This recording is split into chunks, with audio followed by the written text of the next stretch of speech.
Welcome to this new course. इस course में हम सीखेंगे सॉलिडिटी प्रोग्रामिंग लैंग्वेज के बारे में। हम देखेंगे सॉलिडिटी प्रोग्रामिंग लैंग्वेज यूज़ करके एक स्मार्ट कॉन्ट्रैक्ट कैसे लिखा जाता है और चेन पे डिप्लॉय किया जाता है। तो सॉलिडिटी स्मार्ट लैंग्वेज इथीरियम के द्वारा डेवलप किया गया था for writing smart contract. It uses EVM under the hood to compile the code and to deploy the code. बहुत लोग कंफ्यूज कर जाते हैं जावा स्क्रिप्ट और सॉलिडिटी प्रोग्रामिंग लैंग्वेज में। देखने में तो दोनों बहुत सिमिलर होते हैं बट बहुत डिफरेंस होता है इन दोनों के बीच में। इथीरियम के अलावा ऐसे बहुत से और भी चेन्स हैं जहां सॉलिडिटी यूज़ किया जाता है for writing smart contract such as Matic, Binance and many more. इसलिए ये एक्सपेक्टेड होता है एक ब्लॉकचेन डेवलपर से that the person should know solidity programming language. बहुत से इंटरव्यू में मैंने बहुत इंटरव्यू फेस किए हैं, इसलिए अपने एक्सपीरियंस से बता सकता हूँ कि इंटरव्यूज़ में सॉलिडिटी प्रोग्रामिंग लैंग्वेज के ऊपर क्वेश्चंस ज़रूर पूछे जाते हैं। And it is expected if you are starting a new profession और you are an experience developer, आपको सॉलिडिटी प्रोग्रामिंग लैंग्वेज आनी चाहिए। इस कोर्स में हम थ्रू आउट द कोर्स देखेंगे एक ब्लॉकचेन डेवलपर पर्सपेक्टिव से, एक इंटरव्यू पर्सपेक्टिव से क्या क्या क्वेश्चंस पूछे जा सकते हैं और उनके क्या आंसर्स होते हैं। मैं आपको सिर्फ सॉलिडिटी प्रोग्रामिंग लैंग्वेज नहीं पढ़ाऊंगा, हम लोग साथ में इस कोर्स के एंड में कुछ प्रोजेक्ट्स भी करेंगे जहां हम देखेंगे सॉलिडिटी को रियल प्रोजेक्ट्स में कैसे यूज़ किया जाता है। उसके साथ ही we will discuss some questions जो इंटरव्यू में एक्सपेक्टेड होता है, जहां की इंटरव्यूज जो पूछ सकते हैं आपसे and you should know the answers of that basic solidity questions. इस सेक्शन में हम रेमिक्स आईडीई यूज़ करेंगे। रेमिक्स एक ऑनलाइन एडिटर है for writing smart contract in solidity language. हम रेमिक्स आईडीई यूज़ करके स्मार्ट कॉन्ट्रैक्ट लिखना सीखेंगे और उसे कैसे डिप्लॉय किया जाता है ये भी देखेंगे। लेकिन जब प्रोजेक्ट लोकल पे डेवलप करते हैं, आप अपने कंप्यूटर पे डेवलप करना चाहते हो, तो फिर कुछ और भी टूल्स यूज़ किए जाते हैं जिसे हम थ्रू आउट द कोर्स सीखेंगे। At the end of the course मैं आपको उन सारे टूल्स का एक स्मॉल एक्सप्लेनेशन भी दूंगा। Use a remix ID you need a very good internet connection plus एक आपका मशीन, लैपटॉप और योर डेस्कटॉप। तो अब हम देखते हैं कि रेमिक्स आईडी क्या है, कैसे यूज़ कर सकते हैं। तो let's jump to our browser. Remix IDE use करने के लिए अपने ब्राउज़र पे, किसी भी ब्राउज़र पे आप बस सर्च करो यहाँ पे रेमिक्स आईडी। ये मैंने सर्च किया रेमिक्स आईडी, ये फर्स्ट लिंक मैंने ओपन किया, क्लिक किया, ये आ गया रेमिक्स की ऑफिशियल वेबसाइट।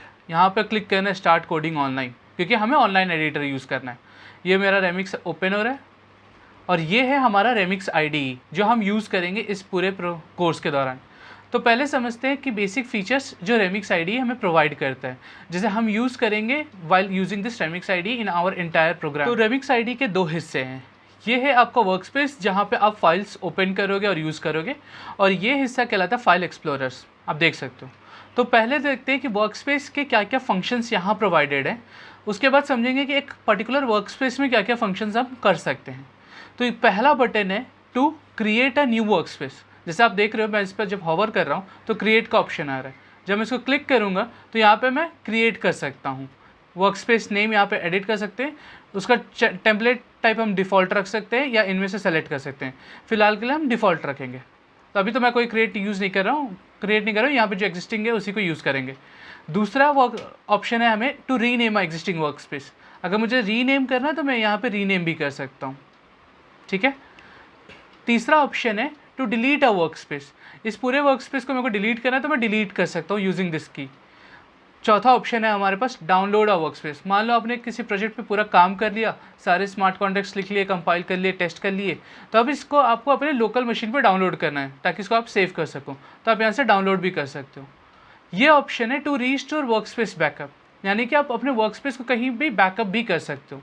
तो ये कुछ ऑप्शंस रेमिक्स प्रोवाइड करता है फॉर अ वर्क स्पेस। अब बात करते हैं इन फंक्शंस की जो एक वर्क स्पेस के अंदर प्रोवाइडेड है।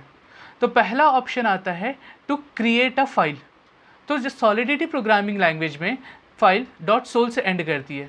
तो आप कोई भी मान लो कि एक कॉन्ट्रैक्ट फाइल डिक्लेयर करनी है जो कि सॉलिडिटी प्रोग्रामिंग लैंग्वेज यूज़ करेगी, तो कुछ ऐसे होगा, कॉन्ट्रैक्ट वो फाइल का नाम .sol। हमेशा याद रखना जो भी फाइल .sol से एंड की गई है वो सॉलिडिटी की फाइल है। जस्ट लाइक जावा की फाइल .java से एंड होती है, पाइथन की फाइल .py से एंड होती है, उसी तरह से। तो इससे आप न्यू फाइल क्रिएट कर सकते हो। जैसे मैंने इसको क्लिक किया, यहाँ पे ऑप्शन आ रहा है न्यू फाइल क्रिएट करने का। मैं करके लेता हूँ फिलहाल के लिए, बस फॉर अ डेमो,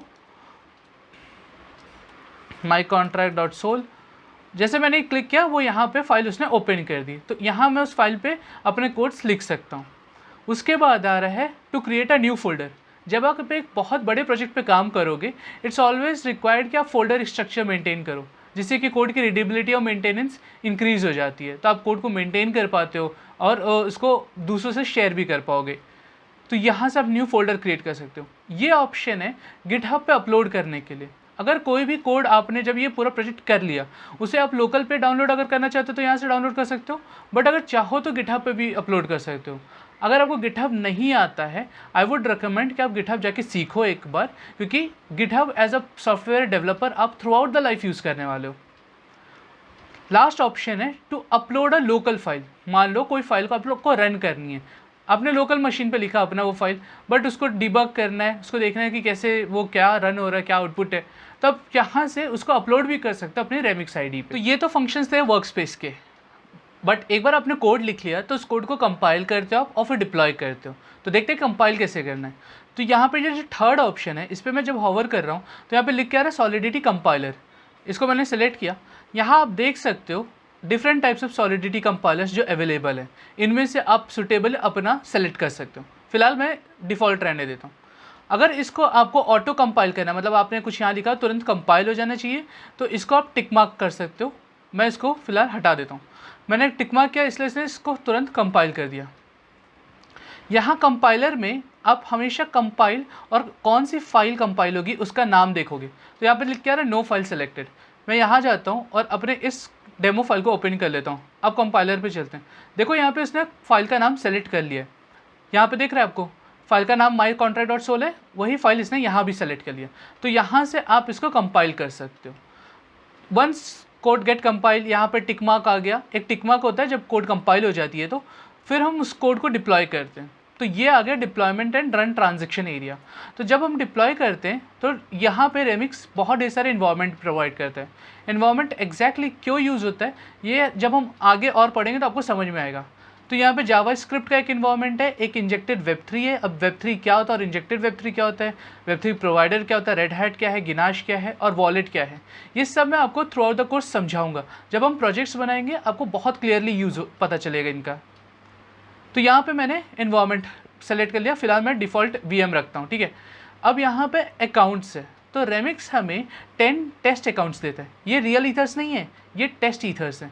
जब भी आप कोई ट्रांजेक्शन्स करोगे on blockchain, on Ethereum blockchain, तो आपको ईथर्स पे करने पड़ते हैं। अगर आप टेस्ट इन्वायरमेंट में कर रहे हो तो टेस्ट ईथर्स पे करोगे। अगर आप रियल इन्वायरमेंट में कर रहे हो यानी कि मेन नेट पे कर रहे हो तो आप मेन ईथर्स पे करोगे। तो ये टेस्ट ईथर्स हर एक अकाउंट में बाय डिफ़ॉल्ट 100 ईथर्स होते हैं, जिसको आप कोई भी सेलेक्ट कर सकते हो। फिलहाल के लिए मेरा फर्स्ट अकाउंट सेलेक्टेड है। यहाँ से गैस लिमिट है। आप मेरे ब्लॉकचेन वाले कोर्स में जाके समझ सकते हो कि गैस होती क्या है और उसका यूज़ क्या है। मैं लिंक डाल दूंगा डिस्क्रिप्शन में। तो ये गैस लिमिट सेट कर दिया है, तो यहाँ पे तो रहने देते हैं। अब देखो यहाँ पे बाय डिफ़ॉल्ट एक कॉन्ट्रैक्ट आना चाहिए था, कोई कॉन्ट्रैक्ट नहीं आ रहा है क्योंकि मेरे फाइल में कोई कॉन्ट्रैक्ट मेंशन ही नहीं है। तो डिप्लॉयमेंट में आप यहाँ जितने भी कॉन्ट्रैक्ट्स मेंशन करोगे वो सारे कॉन्ट्रैक्ट्स यहाँ सेलेक्ट कर सकते हो कि किस कॉन्ट्रैक्ट को आपको डिप्लॉय करना है, और उसके बाद आप इसको डिप्लॉय कर दोगे। एक बार डिप्लॉय हो जाएगा तो आपको यहाँ पे वो पूरी डिप्लॉयमेंट की फाइल दिखेगी और आप उससे इंटरैक्ट कर सकते हो। अच्छा, ये तो ठीक है। ये एक और इम्पॉर्टेंट एरिया आता है रेमिक्स आईडी का, इसको मैं बड़ा कर लेता हूँ। इसको कहते हैं console. As a software developer, as a smart contract developer, आपको पता होना चाहिए कि इसका यूज़ क्या है। ऐसे बहुत से होंगे जब आप ट्रांजेक्शन्स रीड करोगे। ट्रांजेक्शन्स क्या है मैं एक और वीडियो में समझा चुका हूँ, आप उसको देख सकते हो। तो इसको ट्रांजेक्शन्स आप यहाँ क्रिएट कोई होगा तो उसको आपको रीड करना आना चाहिए। ये इंटरव्यू में भी पूछते हैं कि ट्रांजेक्शन्स, आपको एक ट्रांजेक्शन कोई दे देगा और बोलेगा कि इसके भैया मेरे को हर एक चीज़ फील्ड समझाओ कि क्या फील्ड क्यों और किस लिए यूज़ होता है। तो ट्रांजेक्शन रीड करना भी आना चाहिए, इसलिए इस एरिया का यूज़ करते हैं कि ट्रांजेक्शन आप देख सकते हो। तो हमने ये तो देख लिया कि क्या डिफरेंट फंक्शंस प्रोवाइडेड है रेमिक्स आईडी में। अब मैं देखते हैं एक सिंपल सा स्मार्ट कॉन्ट्रैक्ट कैसे लिखा जाता है, just a hello world program, ठीक है। तो यहाँ पे मैंने एक सिंपल सा स्मार्ट कॉन्ट्रैक्ट, इसको मैं डाउन कर देता हूँ, एक सिंपल सा, और इसको मैं जूम कर लेता हूँ थोड़ा सा। एक सिंपल सा स्मार्ट कॉन्ट्रैक्ट लिखा है। तो पहला लाइन है, ये कमेंट है, ये सिर्फ लाइसेंस आप बताते हो कि किस टाइप का लाइसेंस यूज़ कर रहे हो। अगर नहीं बताते तो एक वार्निंग आता है एडिटर से, और कोई इशू नहीं है इसका। फिलहाल के लिए आप इसे इग्नोर भी कर सकते हो। तो फर्स्ट है, हम डिफाइन करते हैं कि कौन सा कंपाइलर हम यूज़ करेंगे सॉलिडिटी में अपने। तो सॉलिडिटी कंपाइलर फर्स्ट लाइन पे डिफाइन होती है। Using pragma then solidity. फिर कंपाइलर के आप वर्जन बताते हो कि इस कंपाइलर से बड़ा और इससे छोटा होना चाहिए, इसी के बीच में जो कंपाइलर का टाइप होगा अवेलेबल उसी पे ये कंपाइल करेगा कोड, ठीक है। उसके बाद कॉन्ट्रैक्ट डिफाइन करने का तरीका होता है कॉन्ट्रैक्ट कीवर्ड से। कॉन्ट्रैक्ट कीवर्ड मैंने इसको लिखा हेलो, मैं इसको चेंज कर लेता हूँ, माई कॉन्ट्रैक्ट कर लेते हैं क्योंकि फाइल का नाम वही है, तो माई कॉन्ट्रैक्ट कर लेते हैं। इट्स क्वाइट सेट कि भाई फाइल का नाम और कॉन्ट्रैक्ट का नाम सेम रखो आप, ताकि कोई दूसरा बाहर से सिर्फ कॉन्ट्रैक्ट का नाम पढ़ के ही समझ सके कि उस कॉन्ट्रैक्ट में क्या होगा, नहीं तो बहुत कन्फ्यूजन हो जाएगा जब आप रियल लाइफ प्रोजेक्ट्स पे काम करोगे ना। और अगर आपने ये मिसमैच किया तो दूसरे आपके कलीग्स को बहुत टफ जाएगा ये चीज़ डिकोड करने में, उसे हर एक कॉन्ट्रैक्ट खोल के देखना पड़ेगा। ये गुड प्रैक्टिसेस ऑफ कोडिंग में माना जाता है। तो मैंने यहाँ पे सिंपल से एक फंक्शन किया है गेट मैसेज, यहाँ आप देख रहे हो रिटर्न कर रहा है हेलो वर्ल्ड। ये सब क्या है ये बाद में समझना, अभी मत इस पे ध्यान दो आप, सिर्फ ये देखो कि ये फंक्शन हेलो वर्ल्ड रिटर्न कर रहा है। तो ये सिंपल सा फंक्शन मैंने लिखा है जो कि सिर्फ एक हेलो वर्ल्ड रिटर्न करेगा। अब इसको पहले कंपाइल करते हैं। तो ये था कंपाइलर, राइट। यहाँ कंपाइलर पे चले गए, यहाँ मैंने पहले कंपाइलर को चूज़ वही रहने दिया। जस्ट मेक श्योर आपने कंपाइलर क्या चुना है, यहाँ पे आपने चुना है कि 0.9.0 से कम होना चाहिए और इससे बड़ा होना चाहिए। और कंपाइलर यहाँ क्या है 0.8.7, इस रेंज में लाई करता है वो कंपाइलर करता है। तो लेट्स देन नाउ कंपाइल। तो यहाँ आप देख रहे हो किसने कंपाइलर ने my contract dot sol select कर लिया है, इसको कंपाइल कर लेते हैं फटाफट। कंपाइल हो गया। तो यहाँ देखो दो फाइल्स जनरेट हुई हैं ABI और बाइट कोड। इन दोनों को मैं आपको समझाऊंगा डिटेल में कि इनकी ज़रूरत क्या है, बट ये दोनों बहुत इंपॉर्टेंट फाइल हैं जब ये आपका कॉन्ट्रैक्ट कंपाइल होता है। तो यहाँ आप देख रहे हो टिक मार्क आ गया, तो इट मीन्स कि कोई एरर नहीं है ना ही कोई वार्निंग है। मैं अच्छा चलो इसको हटा देता हूँ और एक बार फिर से कंपाइल करके देख लेते हैं। देखो यहाँ पे वार्निंग आ रहा है, सिर्फ वार्निंग से कोई दिक्कत होगी नहीं। वार्निंग कभी भी आपके प्रोग्राम को एग्जीक्यूट होने से नहीं रोकता है। जस्ट वार्निंग आ रहा है कि license identified not provided in the source file. License solidity बोलता है भाई मुझे लाइसेंस प्रोवाइड कर दो, कौन सा टाइप ऑफ लाइसेंस आप यूज़ करोगे। मैं इसे अंडू कर लेता हूँ, ठीक है। एक बार फिर से कंपाइल कर लेते हैं, वार्निंग भी चला गया मेरा, कूल। तो अब चलते हैं इसको डिप्लॉय करते हैं। तो डिप्लॉय करते समय देखो उसने क्या सेलेक्ट किया, माई कॉन्ट्रैक्ट और माई कॉन्ट्रैक्ट डॉट सोल। ये फाइल का नाम है, ये कॉन्ट्रैक्ट का नाम है। इसे चेंज कर लेते हैं, फिर से इसे हेलो कर देते हैं। अब देखना, अब किया है तो फिर कंपाइल फिर से करना पड़ेगा। अब जब भी चेंजेस करोगे ना यहाँ पर मेक श्योर आप कंपाइल करोगे हर वक्त कोड को, ताकि ये बस चेक कर लो कोई एरर तो नहीं है। कंपाइल कर लिया, कोई एरर नहीं है। चलते हैं, यहाँ देखो हेलो हो गया सेलेक्ट, पहले क्या था माई कॉन्ट्रैक्ट, हेलो हो गया क्योंकि कॉन्ट्रैक्ट का नाम चेंज हो गया और फाइल का नाम है माई कॉन्ट्रैक्ट डॉट सोल, ठीक है। इससे कोई फ़र्क नहीं पड़ेगा, ये दोनों डिफर भी करेंगे तो भी कोई फ़र्क नहीं पड़ेगा। अब इसे डिप्लॉय कर लेते हैं फटाफट। ये मैंने डिप्लॉय किया, मैंने आपको बताया था कि यहाँ एक ट्रांजेक्शन देखो मेक हुआ है, ये देखो इसको ओपन करो, ये एक ट्रांजेक्शन कहलाता है। इसको मैं जूम कर लेता हूँ, इसे एक ट्रांजेक्शन कहते हैं। इसको डिटेल में मैंने एक वीडियो बनाया, आप देख सकते हो कि ये कैसे रीड किया जाता है, ठीक है। इसको मैं जूम आउट हो जाता हूँ। तो ये ट्रांजेक्शन इसको आप जाने दो। यहाँ मेरा कॉन्ट्रैक्ट डिप्लॉय हुआ है, तो ये कॉन्ट्रैक्ट देखो यहाँ लिख के आ रहा है कि भाई इस मेमोरी लोकेशन पे डिप्लॉय हुआ है। हर एक कॉन्ट्रैक्ट ब्लॉकचेन में हर एक यूज़र या हर एक कॉन्ट्रैक्ट को एक स्पेसिफिक एड्रेस एलोकेट की जाती है ताकि उसको यूनिकली आइडेंटिफाई किया जा सके। जब आप इस कॉन्ट्रैक्ट को किसी और कॉन्ट्रैक्ट में यूज़ करना चाहोगे तो आप मोस्ट प्रेफरेबली इसके उस एड्रेस को भी यूज़ कर सकते हो। तो यहाँ पे फंक्शन आ गया जो मैंने गेट मैसेज किया था, वो एक फंक्शन का बटन है, इसको मैं एक्सेस करता हूँ। देखो यहाँ पे हेलो वर्ल्ड लिख के दे रहा है, राइट, यही तो रिटर्न कर रहा था। तो इस तरह से एक सिंपल कॉन्ट्रैक्ट लिखा जाता है, उसे कंपाइल किया जाता है और उसे डिप्लॉय किया जाता है। This is how we will use our Remix ID.